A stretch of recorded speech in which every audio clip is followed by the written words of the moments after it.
No matter how successful you are, I will always gauge you on your prayer life. Kumusta ang iyong Bible reading life? Kumusta po ang ating prayer life? Kumusta po ang ating Bible reading life? Nakakalungkot na ang dami-dami nating time mag-scroll sa social media kaysa sa pag-scroll ng Biblia. Nakakalungkot ng dami-dami nating time na makipag-chismisan, makipag-maritesan, talos wala tayong time makipag-usap kay Lord.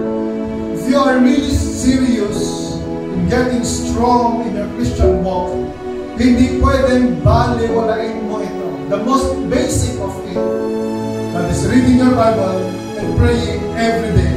Matthew 4:4, man shall not live by bread alone, but by every word that comes out from the mouth of God.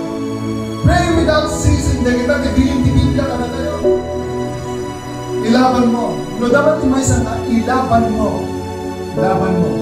That is your time to pray and your time to study the Word of God. The moment you decide to really pray and study the Word of God, all the forces of darkness will go against you, will distract you, will disturb you, will make you busy. Pagkat sa wala na, awan ang di pa nagkararag mo, di pa nagbasa ng Biblia. So nga by all means, ilaban mo. Amen. Ipaglaban mo ang iyong time kay Lord. Ipaglaban mo ang iyong time to study His words. Ang mga Kristiyanong matitibay at malalakas, they have one thing in common. They discovered the strength that comes from prayer and studying the words of God. Ulitin mo na, dahil tinatitib ka, nag-ibig siya ng Kristiyan, they have one thing in common. Pagpakita ka sa akin ng Kristiyan na sinasabi mong malakas, at that is rin mo kitibyan na prayer life, Bible word, reading the Word of God. If only I can get the children of God to really pray, if I can get them to really get their Bible and study, talaga na studying na dahil na Biblia na tumibgar di iglesia. Ng oras anya di kasta na mamangsak ng mga sermon. Stress mo na unay. When we go home and then we say, don't laugh.